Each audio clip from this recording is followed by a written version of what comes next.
Aquele que quer empreender sozinho, sem sócios no Brasil, tem basicamente três opções: ser empresário individual, criar uma EIRELI ou constituir uma sociedade limitada.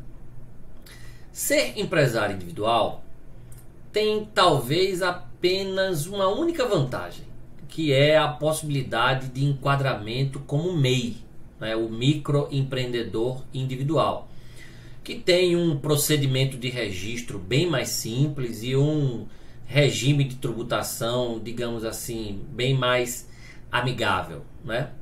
O problema é que o MEI é uma categoria que se restringe àquelas atividades mais simples, né? Até porque ele tem um limite de faturamento bruto anual muito baixo, de apenas R$81 mil, né?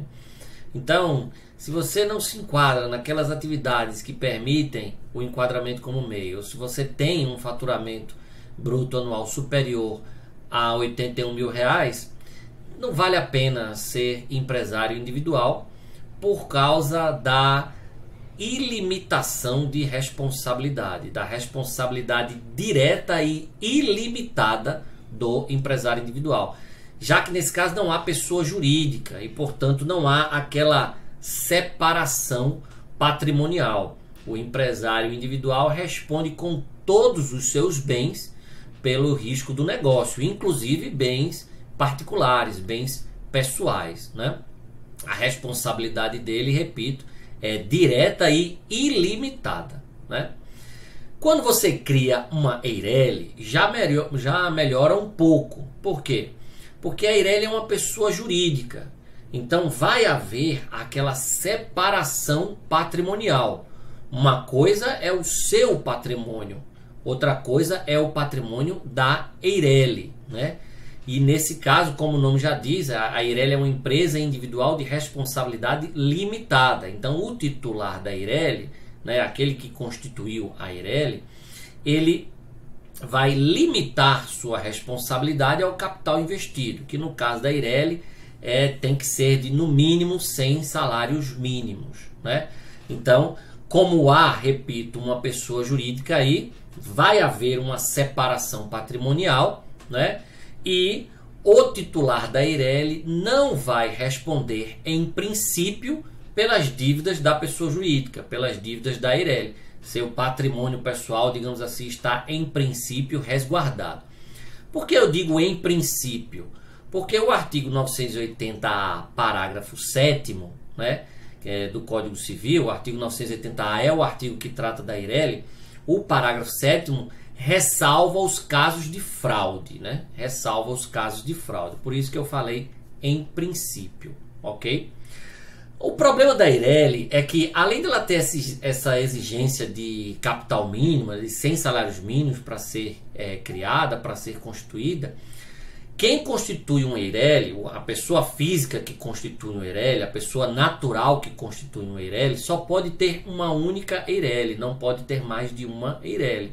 Então, se você é um empreendedor que quer desenvolver mais de uma atividade, ter mais de um negócio, você só vai poder ter uma única EIRELI, né? Esse é um problema da EIRELI, da forma em que ela foi disciplinada no direito brasileiro.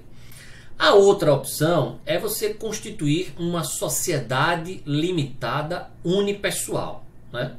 Na sociedade limitada unipessoal, também há uma pessoa jurídica, é óbvio, também vai haver a constituição de uma pessoa jurídica, a sociedade limitada, e, portanto, também vai haver a separação patrimonial. Também vai haver a separação patrimonial. Uma coisa é o patrimônio da sociedade, outra coisa é o patrimônio do sócio daquela sociedade, né? No caso da sociedade limitada unipessoal, do único sócio daquela sociedade. Então, como os patrimônios aí também não se confundem, o sócio da sociedade limitada unipessoal também vai responder de forma subsidiária e limitada pelas obrigações da sociedade. Isto é, em princípio, quem responde é a própria sociedade com os seus próprios bens.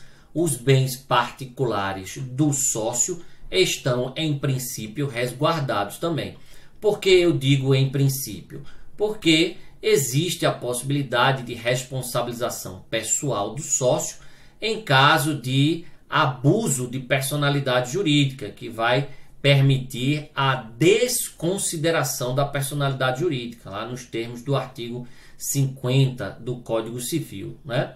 Então, essas são as possibilidades para quem quer constituir, para quem quer exercer atividade empresarial no Brasil.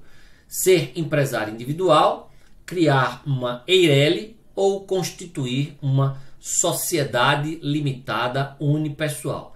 Essas são as opções para quem quer empreender sozinho, para quem quer empreender sem sócio, sem nada. Aquela pessoa que quer empreender individualmente.